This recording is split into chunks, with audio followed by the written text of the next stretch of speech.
Teresa sustain for the Nakania, some Swacom Canchana, control come animated eye, Nanny die, Kayan and Mamma Jumunang, Kanya introvert, Joe Jumunakala introvert Pit Bonnet, Nakanam Piani die, Kayan Pachikan Klanga, Prota by Otananga, Kudan Takas Island Day, Kanan, Kaban the Bulkanya introvert boy young Nanga, the Mercon, that for I can Fada boy young Nanga, Kanan Pachikan Klanga, Jivisananga, Katamat Purabakan and give up Nila Panpong one night, Prun next month, Otananga, bullying the Mercon Nula, Pitbakan, Kaban ថាអូតាឯងចង់ដាក់ជាមួយនាងមែនហើយអូតាហ្នឹងគេបានបកស្រាយថាអេពួកឯងកុំយកច្រឡំអូនហើយគេរវល់នាងទៅមើលកូនហ្នឹងគឺដោយសារតែថ្ងៃហ្នឹងគឺគេលេងរឿងខ្មោចហើយគេគឺចង់ធ្វើបាបនាងអីចឹងណាព្រោះថាកញ្ញាហ្វាដារបស់យើងហ្នឹងខ្លាចខ្មោចហើយបន្ទាប់មកហ្នឹងសាច់រឿងបានកាលយើងឃើញនៅពួកគេទាំងពីរគឺដល់ថ្ងៃទៅមើលកូនហើយនៅពេលនោះដែរអូតាគេតែងខ្លួនឡើងសង្ហាហ្មងណារីឯកញ្ញាហ្វាដារបស់យើងហ្នឹងក៏ស្អាតមិនស្ទើរផងដែរហើយនៅពេលនោះដែរអូតាហ្នឹងគេក៏បានដើរទៅរកកញ្ញាហ្វាដារបស់យើងនៅពេលដែលគេដើរទៅដល់ភ្លាមហ្នឹងគេពិតជា surprise ខ្លាំងណាគេគិតថាកញ្ញាហ្វាដារបស់យើងហ្នឹង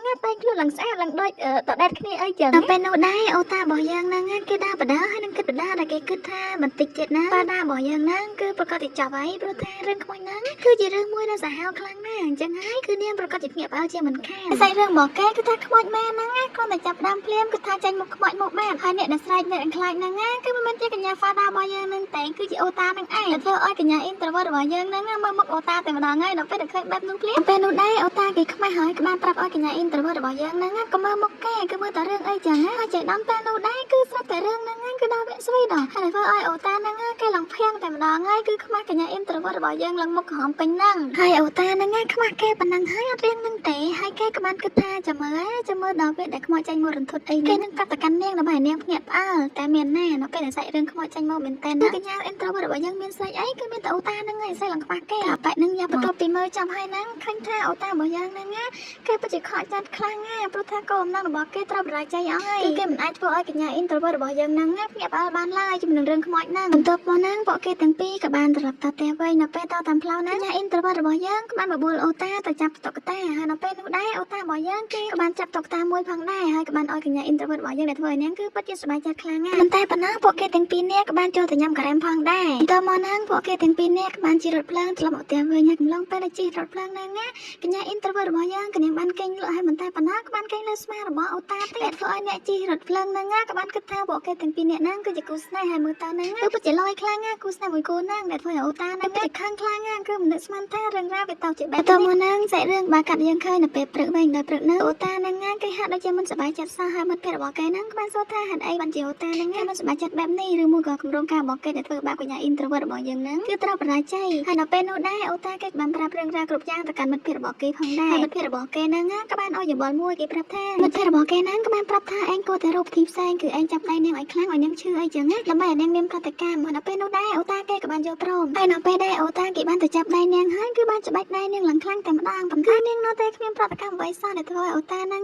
គេពិតជាខឹងខ្លាំងហើយសាច់រឿងបានកាត់យើងឃើញនៅថ្ងៃថ្មីហើយថ្ងៃនេះដែរនៅពេលដែលចាប់មករៀនព្រាមហ្នឹងឃើញថាកញ្ញា introvert របស់យើងហ្នឹងរត់ចេញយ៉ាងលឿនតែម្ដងដែលធ្វើឲ្យអូតាហ្នឹង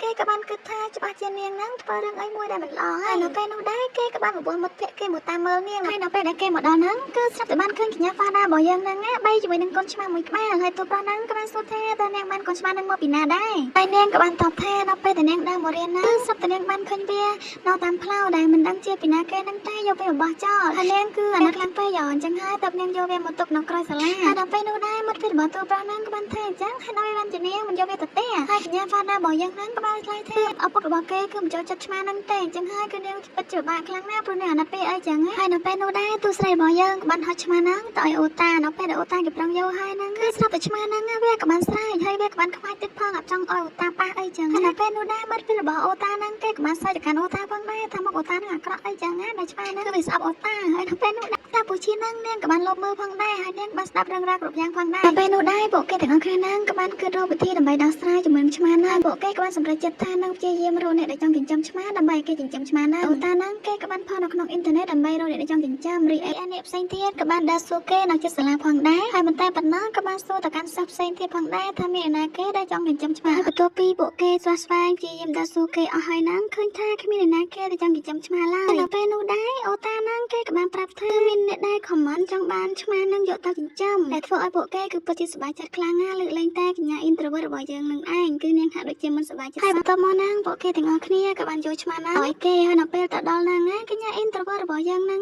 មិនដឹងជាគិតអ្វីហ្នឹងទេនាងមិនចង់ឲ្យឆ្មាហ្នឹងទៅគេសោះប្រហែលជានាងហ្នឹងក៏ស្រឡាញ់ឆ្មាផងដែរទៅមកអ្នករៀមអ្នកហ្នឹងក៏បានយកឆ្មាទៅបានហើយដែលធ្វើឲ្យកញ្ញា introvert របស់យើងនាងពិតជាមិនសប្បាយចិត្តសោះនៅពេលនោះដែរអូតាគេក៏បានយល់ចិត្តនាងផងដែរគេក៏បានយកដៃរបស់គេហ្នឹងទៅស្ទាបក្បាលរបស់នាងហើយក៏បានប្រាប់ថាស្ដាយអីព្រោះតែយើងក៏អាចជួបវាម្ដងទៀតនៅពេលណាជាមិនខានទៅមកហ្នឹងសាច់រឿងក៏បានកាក់យើងឃើញនៅថ្ងៃបន្ទាប់ហើយនៅថ្ងៃនេះគឺជាថ្ងៃពិសេសជាថ្ងៃ birthday របស់ទូស័យយើងតាបុជីជាមួយនឹងមិត្តភក្តិគេផ្សេងៗហ្នឹងក៏បានជូនពរហើយនឹងទិញកាដូឲ្យនាងអីចឹងណាព្រមទាំងអូតាផងដែរហើយបន្ទាប់មកហ្នឹងនាងក៏បានអរគុណទៅកាន់ពួកគេហើយនៅពេលនោះដែរពួកគេហ្នឹងក៏បានជូនពរថ្ងៃខួបកំណត់នាងផងដែរលើកលែងតែអូតាហ្នឹងតែគឺគេហ្នឹងអត់បាននិយាយជូនពរនាងអីចឹងនៅពេលនោះដែរមិត្តភក្តិរបស់អូតាក៏បានប្រាប់ថាអូតាឯងគួរតែនិយាយពាក្យជូនពរទៅកាន់នាងព្រោះថានាងគឺកំពុងតែរងចាំឯងនៅពេលនោះដែរហ្នឹងមិនដឹងជាស្អីហ្នឹងតែប៉ែហ្នឹងគ្រាន់តែនិយាយពាក្យជូនពរល្អៗតែគេហ្នឹងអត់ចេះទៅវិញហ្នឹងអូតាក៏បានស្ដីឲ្យហើយនឹងនិយាយពាក្យមិនល្អទៅកាន់នាងទៅវិញពេលនោះដែរគឺថាធ្វើឲ្យពួកគេហ្នឹងពិតជាគៀងខ្លាំងមែនតើណាជាមួយនឹងអូតាមិត្តភក្តិរបស់គេហ្នឹងក៏បានគិតថាអូតាហ្នឹងគឺជាមនុស្សម្នាក់ដែលចម្លែកហើយពិបាកខ្លាំងហ្មងបែបណាហើយបន្ទាប់មកហ្នឹងពួកគេក៏បានចេញមកផ្ទះវិញនៅពេលចេញមកផ្ទះហ្នឹងមិត្តភក្តិរបស់អូតាក៏បានស្ដីឲ្យអូតាហ្នឹង